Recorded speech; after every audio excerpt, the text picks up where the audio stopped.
కృషి ఉంటే మనుషులు ఋషులవుతారు, మహాపురుషులవుతారు.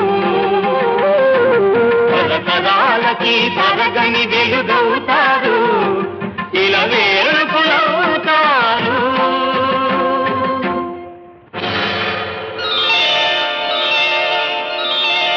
ఏకలవ్యుడంటేనే ఎదురులేని బాణం, తిరుగులేని దీక్షకి అతడే ప్రాణం.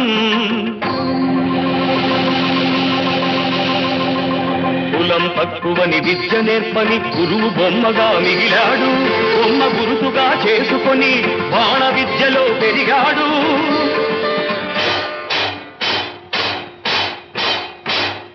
హుటాహుటిని ద్రోణుడప్పుడు తటాలు మన కదలి వచ్చి పక్షపాత బుద్ధితో దక్షిణ ఇమ్మన్నాడు.